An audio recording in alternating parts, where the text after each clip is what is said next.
बांग्लादेश खंडामे श्रीलंका तरंग संचारे तरंगडगे සමන්විත පූර්ණ තරඟාවලි සංචාරයක් සඳහා බංග්ලාදේශ කණ්ඩායම ශ්‍රී ලංකාවට පැමිණීමට නියමිතයි. ඒ තරඟාටකින් සමන්විත සංචාරයක් සඳහා ටෙස්ට් තරඟ දෙකකින් සහ එක්දින තරඟ තුනකින් සහ टी20 තරඟ තුනකින් සමන්විත මෙම තරඟාවලිය පරිපූර්ණ නැත්නම් සම්පූර්ණ තරඟාවලියක් වශයෙන් පැවැත්වෙනවා. ප්‍රධාන වශයෙන්ම ප්‍රථම ටෙස්ට් තරඟයේ ජුනි මාස 17 වෙනිදා ආරම්භ වීමට නියමිතයි. ඉතින් එම තරඟයෙන් මෙම තරඟාවලිය ආරම්භ වෙනවා. ඉතින් තරඟ 8කින් සමන්විත මෙම තරඟාවලිය සඳහා බංග්ලාදේශ කණ්ඩායමේ මූලික සංචිතය මේ වෙනට දැනට නම් කරලා නැහැ ශ්‍රී ලංකා කණ්ඩායමත් එසේමයි.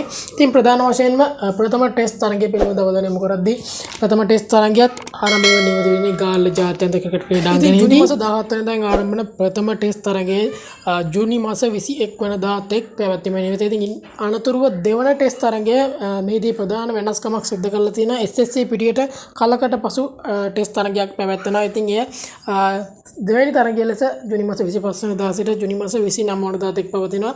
ඉතින් එක්දින තරඟාවලිය ආරම්භ වන්නේ ආර් ප්‍රේමදාස ක්‍රිකට් ක්‍රීඩාංගණයේදී දිවා රාත්‍රී තරඟ ලෙස ප්‍රධාන වශයෙන්ම ජූලි 2 ප්‍රථම එක්දින තරඟයේ ජූලි 2 වෙනිදාත් දෙවන එක්දින තරඟයේ ජූලි 5 වෙනිදා තුන්වෙනි එක්දින තරඟයේ ජූලි 8 වෙනිදා තමයි තියෙන්නේ. ඉතින් ප්‍රධාන වශයෙන්ම टी20 තරඟාවලියත් ආරම්භ වන්නේ පල්ලිකලේ ජාත්‍යන්තර ක්‍රිකට් ක්‍රීඩාංගණයේදී නුවර.